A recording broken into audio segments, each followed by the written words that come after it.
All right. So again, when we talk about being multi-hyphenates, that's a person, a visionizer, who has a lot of different interests, right? And we get bored after our ideas are done. We are really good at initiation, but completion is not something we're generally good at. And so I want to show you how you cannot let other things around you break your flow, okay? Because at the end of the day, recession talk, economic talk, pandemic talk, these world events we can't control. And that's what sucks, because humans need so much control. And I promise you that if you do anything based on short-term fear, your bigger goals will just take longer or may never be realized. So bottom line is this: emotional regulation during times that are said are going to happen now, that's really required. Okay, you need emotional regulation. I don't believe, and this might sound a little controversial, but I do not believe that you make decisions out of your feelings. Okay. Now, should you feel? Absolutely. Should you tap into the empathetic human being that you are? Absolutely. Okay. But when I hear people say I don't do that because it doesn't feel good, I call bullshit on that. Because meaning I don't want to do structure because it doesn't feel good to me. And I'm like, okay, well, if you're successful at growing a business, then you got lucky. Okay, not because like you can feel your feelings everywhere else, but don't make decisions on long-term goals from short-term fear. Like if that feeling is fear, right? And you do it in the short term, you actually stunt and you stop and you regress what the long-term plan is. That's just science. That's not even a theory. It's actually proven that when you freak out from a short-term goal, like a short-term fear, you're actually pushing yourself back. So instead of freaking out, I want you to think about the word recession as an economic event. That's it. Don't put extra feelings on it, okay? And I can speak from experience on this because I was in one of the darkest recessions in 2008 that this country has ever experienced, if you live in the United States, but it also impacted the entire global economy because the US currency is the global currency that all other currencies are based off of. And so when we're not doing well, the whole world freaks out, right? So as a sovereign human being, I want you to realize that economic events are going to happen. They're happening right now, and they're completely out of our control. The other thing you need to know is the most millionaires are made during recessions because there's a big group of people who, based on short-term fear, quit on whatever goals they have, and they exit the space for a period of time. And innovators, aka multi-hyphen humans like us, have the space to then solve bigger problems, because when there's a recession, there are bigger problems. Okay. So this mindset around a recession, I want you guys to be thinking differently. Now, you might go, what does this have to do with unicorn team? It has a lot to do with unicorn team, because as a leader, as a visionizer, our ability to honor, hey, this is how it's happening, but team, aka even team is, if you're in stage one, is you, right? Team Jen, I can navigate through this, and actually I can win. I can take advantage of the opportunity that's in front of me in a values-driven way, right? So in our company, what we advise leaders on is, I spoke to it with what Ami's shared about making values-driven decisions. So when you bet on your values, you cannot lose, I promise you. Now, Will you make mistakes? Yes. Will you always get what you want? No. But you will feel secure, because entrepreneurship and being a visionizer requires durability. Please write that down. It requires durability. I'm done with hearing this thing about we need to be resilient. Bitch, we already resilient, okay? We've been through stuff. Like, women have been through things already. I don't need more proof that we're resilient. But what I do need to know is, are you durable?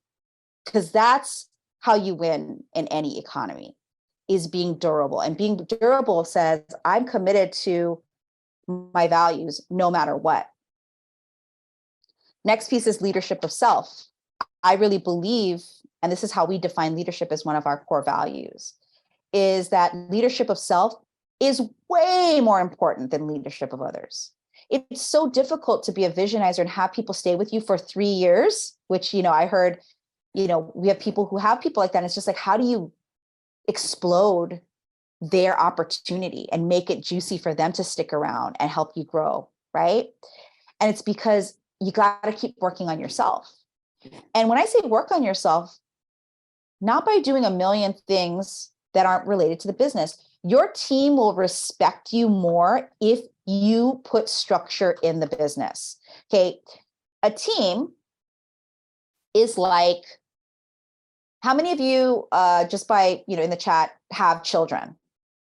And if you don't have children, how many of you have no children? Like everyone, right? Okay. So children that don't have structure when they're toddlers are a nightmare. And they're not just a nightmare for us, they're a nightmare for themselves. We've actually set them up to fail by not providing some structure, right? And it's the same thing with your team, right? They need to be given a structure, and they need you to respect the structure, that part. So many people will be like, I want to do this unicorn team. And they're like, oh, the unicorn team thing is just for my mobilizers and strategizers. It's not for me. I'm like, well, good luck with it working. And please don't use my stuff so that they don't think my stuff's shit. Okay. Because it's not me. Right. Like, I'm very clear that when we talked about yesterday, like the visionizer is the villain. And I say that with love and respect, because have you ever, any of you guys like watch Disney movies? Most people have, right? And so like the Disney villains are so popular, they even have their own cartoons, their own merchandise, right? Like if you watch Maleficent or you watch Ursula from The Little Mermaid, they have a backstory that shows how they turned into a villain because they had a lot of trauma, right? And I'm inviting you to remember that leadership of self is the most important thing. The next is the biggest one of all in terms of a tactical thing to think about. And that is to focus on the right hard things. When I actually have said that it doesn't feel good to me is one of the most dangerous lines that can ever be spoken. Because it's not about, it doesn't feel good to me. It doesn't feel good to me. And there is a solution because this is how you run a business. And that is what I call the right hard thing. Instead of focusing on a lot of shit and being busy and having, we're pummeled daily with marketing messages, right? Not just from things to build our business, but just in the world. Like we are encased and we are constantly being marketed to. Right now you're being marketed to, right?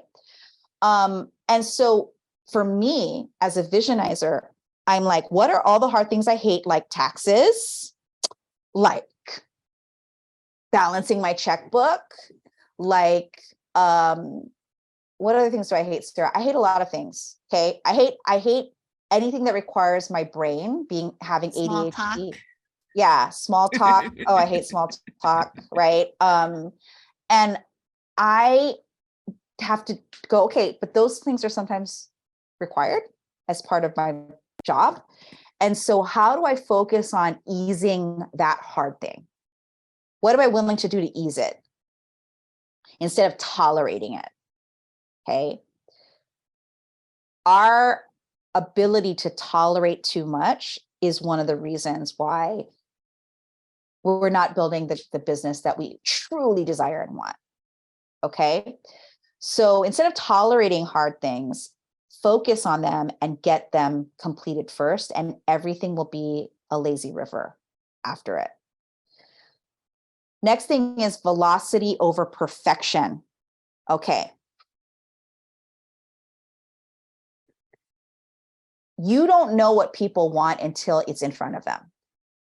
I'm going to say that one more time. You don't know what people really want until it's in front of them. So what I mean by that is, like, whatever you think you're building, and if you have not launched it, or you are like thinking that it has to have like the perfect CRM system, or like the perfect learning management system, or like all these other things, no, what you need to do is talk to real people. Give yourself a deadline to get that information and serve those people, and then move on and perfect it as you go. Money likes speed. In fact, money loves speed. And I'm not talking about hustle. That's not what I'm talking about. I'm not talking about hustle culture. What I'm talking about is money can't find you if it's all between your ears and in your head. You need to be available for money to find you by letting people know how you can help them. And that is marketing yourself and helping your team to create systems in your business to allow you to be seen, heard, and paid. Okay. Next thing is only focusing on high return, low efforts. So one of the questions that I ask when we do the one-page strategic plan is, what is the highest revenue generating activity that only I can do? Okay, write that down. It's a question that helps you stay focused. And when I say revenue generating, revenue is time, energy, and money for me. It's not just money. So if I ask myself, where can I get the highest return of my time, energy, and money? And when I'm working on a task, ask myself, is this giving me a high return on my time, energy, or money? If it's a no, I need to find somebody who can help me get it done. If it's a yes, I have to finish it. That's it. Don't let yourself down. Like, find a way. There's always the way, right? And again, I think this is the most important one of all in terms of what I see in terms of leadership, managing teams, building brands, being available, getting over any kind of imposter syndrome, all the things, is like, you need to work with people who actually know how to do it, not just people who learned it from somebody else's and reteaching it. Okay. And invest what you can do with the best that you can get. I really recommend that. Get in also the rooms that you need to get into in order to learn from people who have done it. Don't just pick the cheapest thing just because it says there's 5 points to doing whatever. Really ask yourself, is what I'm investing in, time, energy, and money, going to help me build what I put in that one-page strategic plan? Okay. I'm curious, has anything come up with you as I've said some of these ways to think about your business, regardless of anything going on around you? Because that's the other part that I noticed. You can go ahead and add in the chat right now, but I've noticed that people don't know the difference between, I don't separate my life and business, and my life, all the things happening in my life affect my business. Your business, if you're choosing to be a business owner, is important. It's how that you're creating your own economy. Because if the economy is not working for us, the cool thing about being an entrepreneur is you actually have the opportunity to create your own, right? So how do I know? And why am I qualified to talk about this? Well, as I mentioned, in 2008, it was the best and worst year of my life. By 2008, I had built over a $10 million retail and real estate business. I had rapid growth because I know how to bring products to market, and I know how to find an addressable market for that. I know how to lead a team because I came from corporate. But here was the problem. The problem is that the one area that I needed the most, I was too afraid to implement in my business. And that is the mobilizer role. Okay. But up until that point, I was cruising. I was kicking it. I couldn't believe that I was this outlier entrepreneur who actually had success in their first year, because most people don't. But then again, I was like, no, that makes sense because I know how to smell the money and I know how to pick a winner. But at the time, I didn't know about my back end. I understood I needed one, but I'm a visionizer and I'm a better strategizer than I am a mobilizer. And I was like, I'll figure out the money part after. I'll figure out the back end. But here's the thing, during a recession, the two industries that will always be affected is retail and real estate. Now, if you're a real estate investor, they'll tell you the same thing. Don't freak the F out. If you can still pay for your assets, and some people look at houses as liabilities, well, whatever, try to get through it because it's going to pop back up again, because real estate has that type of up and down thing. But the problem is if you don't have any cash reserves, which I did not have, okay, I had a $10 million business that was very low profit. I had inventory. I had staff that frankly love them, but they're a bunch of like younger people who they're not looking at working at my underwear store for their lifetime job, right? So they want to have fun and be in college and do those things. And so I was told by my financial advisor, make sure that you're putting away X amount of money a month because you're in a business that has a lot of volatility. And instead of doing that, I bet on myself, which, by the way, again, there's nuance in betting on yourself. I bet on myself on the wrong things. That's the bottom line. Okay. And I only could learn that lesson by losing it all. And it sucks to frickin' lose it all. Oh my God, it sucks. It sucks so bad, right? So I kept trying to make more money instead of strengthening my foundation because I was betting on what I was good at. So, and I was like, I can't afford an operations person. I'm I'm bleeding money every month during this recession. I can't do it. I also am what I have an Asian disease called shame. Okay.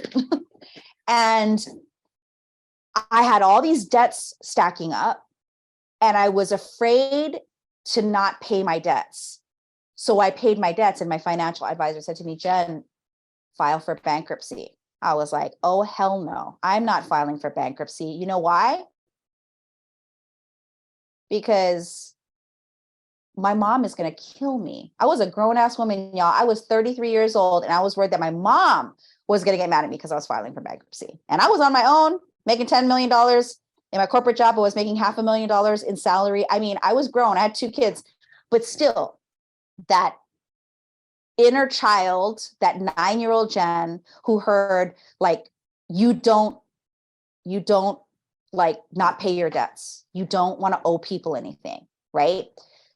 I was stuck in that mindset. I had no one to talk about it because I was embarrassed.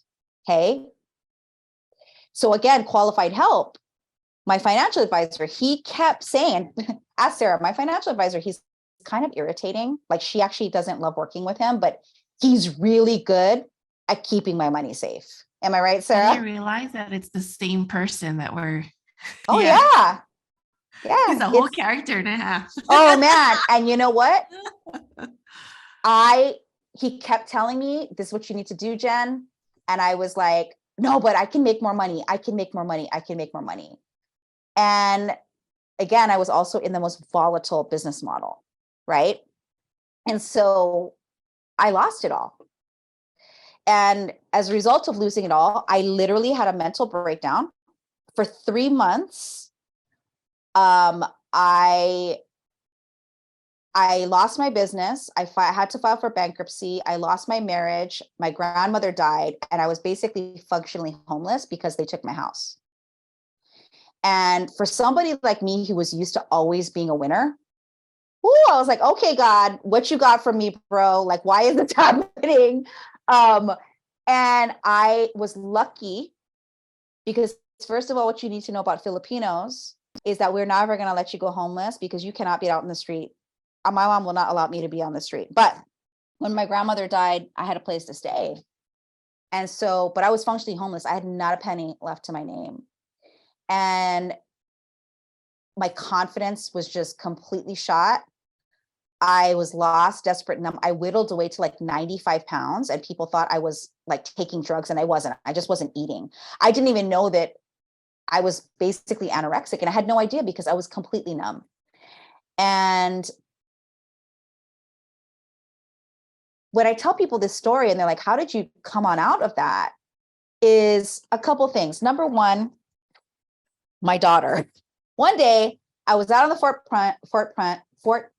porch, just watching the cars go by. Can you imagine Gen Chem sitting on a porch and all I do is just like catatonic zombie watching the cars go by. And that was like 90 days of that. Finally, my daughter, who's 10, and now she's 27, and she's actually on our team. She does all of our graphic design. She's like epic. She came outside and she put her hand on my shoulder and she said, Mommy, you're Gen Chem. It's time to wake up now. And even whenever I share that, it still gets me emotional because it's amazing how there are people in your life that because you're so focused on fixing shit yourself, you're not seeing them. You're not seeing that help is available to you. And I was glad that my little daughter at 10 years old was like, girl, wake up because we need to eat better because you're just making us ramen every day. And like, you look crazy. And it was in that moment, back to being values driven, that I realized, oh my God, I can help myself by getting help. And I always ask myself, remember, what's now, what's next is one of our guiding principles on this campus. I was like, what do I need to do next? And it was very clear to me. I need to get therapy. I needed mental and medical help so that I could get in the right mindset. And I remember when I went to my doctor for the first time. Her name is Dr. Susan Hammer, and she's no longer here.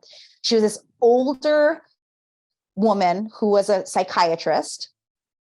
And I remember I hadn't been to therapy in years. I get in there and I'm like, she's like, so tell me what's going on. And I told her, similar to the story I just told you. And she goes, here's what you need to do. You need to sleep. I was like, sleep? I need to be in action. Please get me motivated. What do I have to do to get motivated? She's like, you need to sleep. And I was like, no, I don't need to sleep. She said, did you hire me as your therapist because you don't think I know what I'm doing?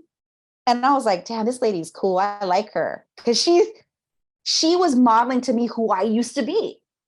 Like I had become a shell of myself. And here was this person that luckily I found by a referral. I think if I would have gotten any other psychiatrist, I would have been more resistant.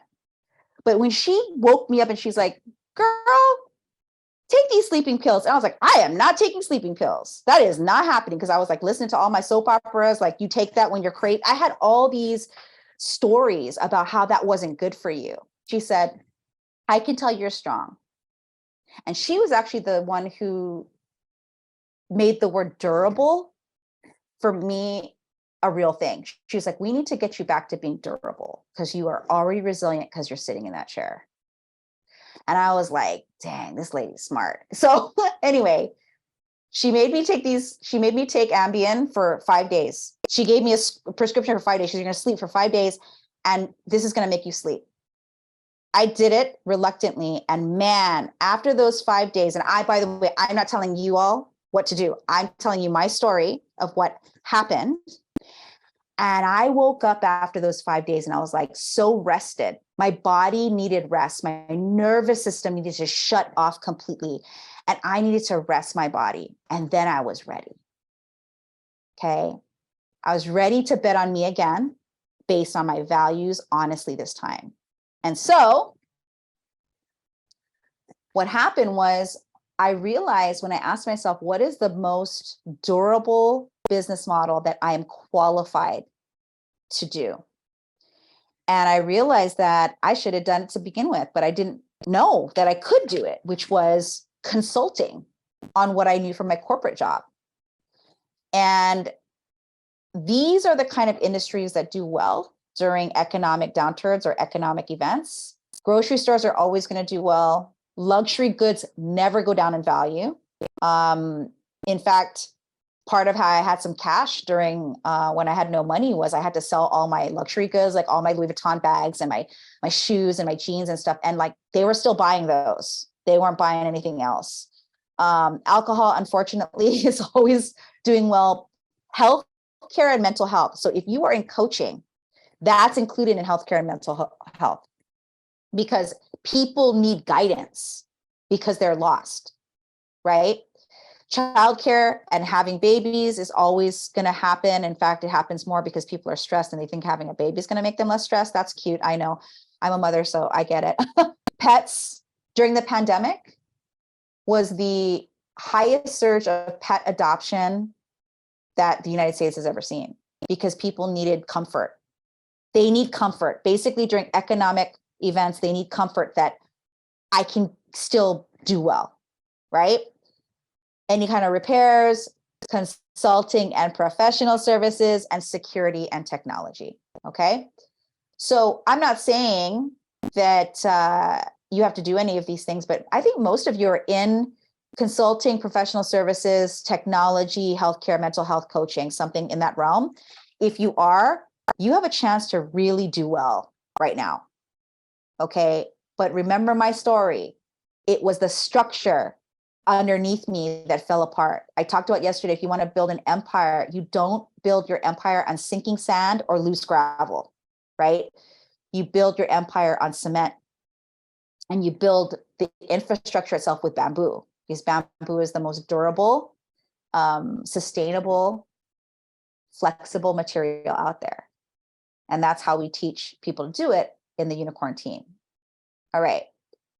So I'm going to show you how I make decisions. That question of what is the highest revenue producing activity only I can do, by using a framework that's underneath the unicorn team called the AEIOU matrix. But before I do that, I want to hear from you. What was an aha moment from hearing my story? And how are you now feeling about any concerns around a recession, or, understanding what your role is in it as a business owner? And I'm okay taking some verbals, as long as we keep them tight. So if any of you want to share, please raise your hand and Sarah will unmute you, or I think you can unmute yourself. I have no idea.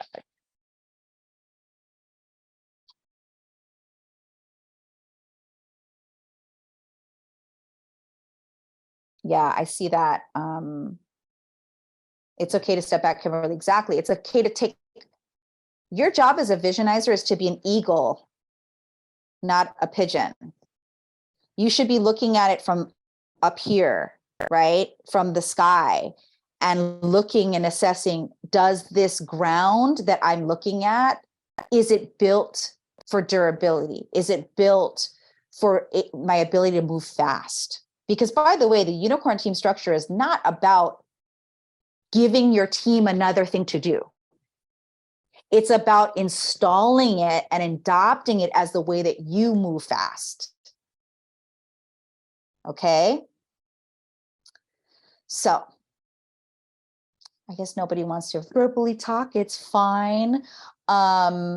So the next two things that we're going to teach between me and Sarah is how do we prioritize these activities? How much time do I have left, Sarah, on this section? You have about anywhere from 30 to 45 minutes. Okay, good. Perfect. Yeah. Yeah, and Rachel, thank you. Built back at an incredible pace. I can tell you that I built it back within 18 months because I decided that I was going to do something very humbling. Remember when I talked about the right hard thing is the right thing? Well, one of the hardest things that I knew that I had to do is go back to my old job and ask them to hire me as a consultant, because I knew that they knew how badass I was, but I had a lot of pride around it. But I just swallowed it and I went to my boss, and he was thrilled I could save his ass again. Okay. And he was like, oh my gosh, we'll give you a raise. We'll do this. And I said, hold on, I don't want to be an employee. I'd like to be a consultant. And he was like, oh, okay. What does that look like? Right. And I turned that consulting gig into what I have now. And I make more money than I ever could have working at Verizon as a result of it. And so sometimes because you don't see or you're too prideful to get the real advice you need, I could tell you, ask Sarah, a lot of our clients, when they come to me, I do tell them to undo almost everything. And they're like, but I did all this, you know? And I'm like, you didn't do anything wrong. The good news is you learned how to do things. The bad news is you've built a business model that you actually don't want to be in. But if you want me to help you build something you don't want, I don't want to be that person. But there are a lot of coaches and advisors out there who will do it. They will let you build whatever you want, even if it's broken. And I'm not that, Sarah and I just don't play like that. It doesn't feel good to us. Back to feeling good, that is not aligned with our values, because that doesn't give you autonomy. Because autonomy is not just about us. Autonomy is about who we work with. It's that they can see that their values are aligned with our values. Doesn't mean you have the same values as us. It's just that you see that lineup. And I think it's sad that like so many people think they have to wait to work with us because they think they need to make a certain amount. I think you do have to make a certain amount to work with us, because it would be irresponsible otherwise to work with us. But what I'm saying is, like, get the best help, ask the right questions of the people that you're getting advice from. Use the unicorn team structure to do that. Okay. So now I'm going to jump in and talk about how I make priority decisions. This is the actual tactical framework under being values driven. So being values driven, remember, it's like you've got your values, you make decisions based on that filter, but still you're like, well, if it's a yes, if it's a clean yes, how do I find the time to get it done? So then I go to this framework called the AEIOU time matrix, because we have to get honest where our time is spent and where it's sucked, right? So there are 4 things that we care about as human beings, but especially as visionizers: our health, our wealth, our self, and our relationships. Those are the 4 categories. Now, because we're visionizers and we have a lot of ideas, I like to compress those 4 things into actually 2 things, which is self plus health times relationships plus wealth equals a values-driven life. So meaning my goals ask, how can I have, like, feed myself and my health through similar activities? How can I build relationships and wealth through similar activities? That's why I do most of my trainings and most of my advice in person or in small groups like this, because guess what I get to build there? Relationships and wealth, right? I picked a business model that supports my values, right? My self and my health is, the truth is, there's only really 2 physical activities that help support me. Like, I've tried everything, and that is my Peloton and lifting weights and meditation on the Chani app. Those are what I use. I don't do anything else. I don't like hiking. I'll go hiking because my son likes it, but I don't like it. I don't like running. I don't like, any of that stuff. So from a health perspective, that I also, every morning have protein. I have like a ritual in place for my health stuff. And then my self stuff, honestly, what I'm doing there is I'm just getting better at listening to my values and myself. I'm just honoring that I know the answer, and I use my values-driven framework to help support me as the structure to keep getting better at it. That's it. Okay.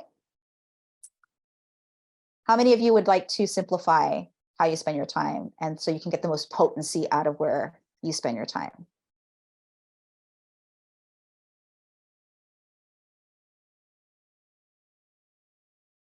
No one?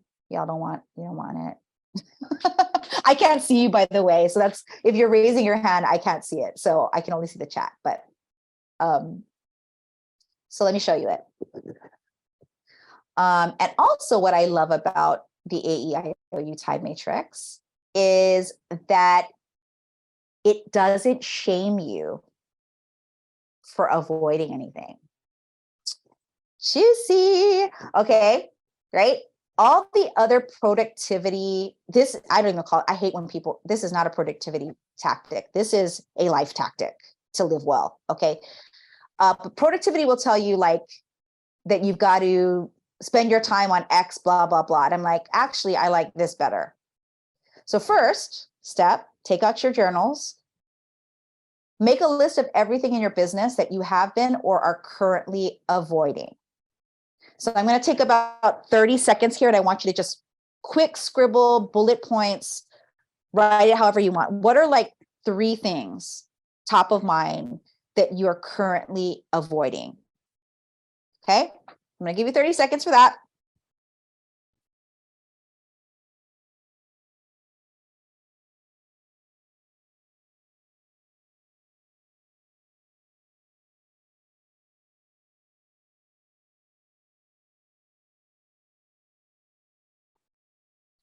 All right, let's move on.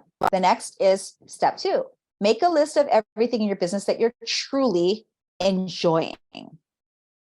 So maybe it's content creation.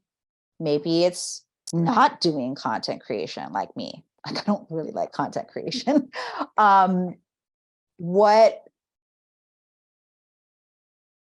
Like maybe it's talking to people. I actually enjoy talking to people. I heard Gina yesterday say that she likes pitching. Like she enjoys pitching in the sales conversations. That's something she enjoys doing, right? So what do you enjoy in your business? So I'm going to take 30 seconds, at least, if you have 3 things, that's great.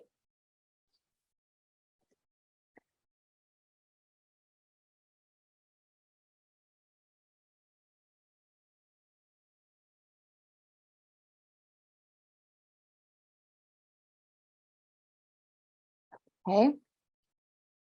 Next is make a list of everything in your business that you have to do or is currently in flight that is important. And what I mean by important, those are the things that actually have long-term effects. For example, finishing your 1-page strategic plan, finding the right advisor for this next stage of your business, do your taxes. Taxes are important. They shouldn't be urgent. Like, do your taxes, have somebody like finalize your S Corp or LLC, go and get, I see Carmen in here. She's our resident wealth advisor around estate, and trusts and all those things, like making sure that your personal estate is all set up if your business goes away, right? Those are important things. They're not urgent things. They're important. You're probably avoiding them too, but like they are important, right? Another important thing could be like setting up your campaign for your next marketing push for the next round, not this round, because that seems like that would probably be urgent. Okay, so go ahead and take 30 seconds for that. Oh yeah, Sarah, I know you enjoy closing loops. Sometimes so fast, I can't keep up. I'm like, that one's not ready to be closed. She's like, prove it. All right. Finally, step 4, make a list of everything in your business, even if you haven't had a chance to pursue it yet, that could be a great opportunity. So meaning, as a multi-hyphenate entrepreneur, what are some ideas that you have on deck that you really feel are good opportunities, you just haven't been able to pursue it yet? Okay, give you 30 seconds on that.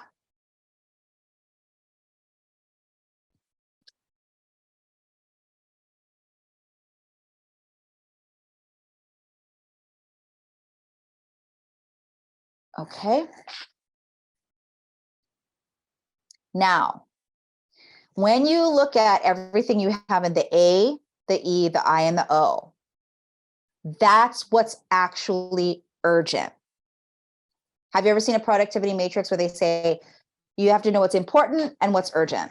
And I don't believe that productivity helps us. It just makes us feel like shit. It makes us feel like we are doing not well. Like we're always in urgency instead of focusing on what's important, blah, blah, blah. When you take inventory of your A, E, I, and O. That goes into the urgent bucket, and that is the next right hard thing and tells you what to do next. Even if you don't want to do it, if you do it, the lazy river is going to be right after it. It's going to open up your life. Does that make sense? So basically, everything you've listed here, when you look at the top thing you're avoiding, the top thing you're enjoying, the top thing that's important, and the top thing that's your opportunity, that's what's urgent to do. Those are the next right hard things to do. Okay? Now, we're not going to finish. Okay? We're not going to finish it. But it's an exercise that you can do whenever you are considering a new opportunity. Because by the way, the A, the I, the O are not just what's urgent. They also need to be assessed of how does this fit in now with your one-page strategic plan? Do you see how the systems work up? If the opportunity part that you think is the next right hard thing that you've written down doesn't fit your one-page strategic plan, you have to ask yourself, how can it? Or maybe I just have to wait, and that's okay. But now you know why you have to wait, because you can see all the other shit that you got to do so that you can get this done. And you will see, oh, this opportunity part, which multi-hyphenates love, we're obsessed with opportunity. We want all the new things. Well, let this be your reward if you take care of the A, the E, and the I, right? So I can't wait to write this in my book, because this is a game changer, right? It's really good. I've heard you teach it multiple times, and I thought, oh, I'm just going to do it in real time, this one. And I'm like, oh, I see it now. You notice how like we all like, the more we do it, the more we hear it. That's why repetition is the mother of mastery, is one of our guiding principles on this campus, because you got to do it first, and you got to see and try it on, and then work it through the other filters to help you make better decisions, because successful people make decisions, period. This is a way that you can make better decisions, running through your values, then running through your one-page strategic plan, then understanding the roles of the V, S, and the M, and who should take on V's, A, E's, I's, and O's. Do you see that? Oh, I love this better. I hated the Eisenhower-Covey method. That's why I adapted it to my own and started using this about, gosh, maybe 7 years ago. And everybody I teach it to is like, you need to write a book about it. And I'm like, I'm going to just put in the unicorn team books. To me, they're all the structures that support running a unicorn team. I think about all the structures and frameworks that were written. And I don't say this to be offensive, I promise, guys, but they were written by old white men who don't live in the world we live in today, where there's AI, there's multiple pulls. You know, back then, women still didn't necessarily work. I mean, half of them did, but not all of them. When Eisenhower was president, women were not working, okay? They were expected to be at home and build the suburbs. So to me, they're actually irrelevant now because of that. And it's so easy to say what's important versus urgent, but when you actually know what is, then you can make better decisions. So now, how do you make decisions further using this?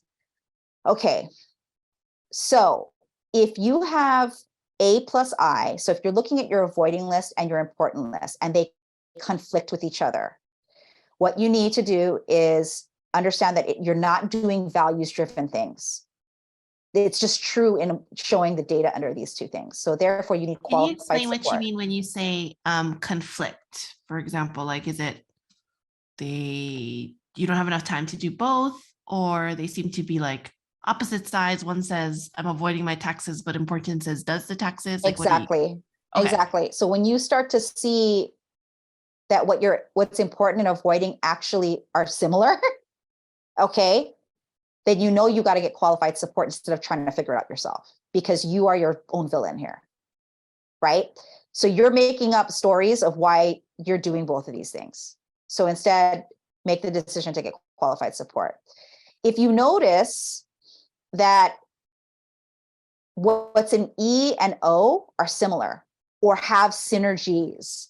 So for example, like Sarah says she enjoys closing loops. Yes. And actually her opportunity, in fact, she's going to teach you some of it next after our break, is the autonomous structure method. Because guess what? She was sick of answering the same damn questions from our clients every single time. So she's like, she came to me, right, Sarah? She's like, she came to me and she's like, I want to mobilize this in a more formal way. And I want to be able to offer it to our clients. How can we do that? And that was on the opportunity list for her, right? And it still is, in fact. So, right. So now, because this has synergy with this, it is values driven. And so she should pursue mastery of it. Therefore, she should invest more in it. Does that make sense? So now what's urgent is now prioritized in relationship to being values driven and creating the purposeful life you want and a recession-proof business that supports it. Therefore, your relationship with urgency becomes healthy. Oh, that's a whole like chapter right there. Oh my God, that part. So the Eisenhower and the Covey matrix say that urgent things are what's getting you stressed out. And what I'm telling you is actually you're not prioritizing the right urgent things. And that's why it's burning you out. It's making you feel like you have to hustle, all this shit. This solves that in black and white. And so now I love urgency because what did I say? Money loves speed. Velocity over perfection. This allows you to embody velocity over perfection and that money wants to find you. Okay. I'm going to take a break right here because I know this is a lot. And I hope y'all are getting like super excited knowing that you can make decisions like this. But I'd like to take some shares right now or questions around this specific area. Anyone? And or hot seats, if someone wants to share a little bit. I think examples are always helpful to see. Because we have some time for it. So I think we should use it. Any volunteers? I'll volunteer. I was like, I'm not. Yes. Hey, Carmen. Oh, hi, Carmen. That was Carmen. Hi. Okay, so I kind of spaced out for like a half a second, but I am working on this. You know, I was looking at the AEIOU and I may be just kind of off right now, but I was looking at all the stuff and I was like, and Jen, thank you for sharing that, you know, you do kind of not burn things down, but you're like, hey, this model isn't working. And I'm realizing that with my practice. And so for me, it's just kind of like, well, I guess I'm in a space where I need to already have my unicorn team in place, right? And like all of this, and there's so many things that I need to like delegate, and I get like, and a lot of things feel urgent. And so it's kind of like, well, how do we decide like the urgent?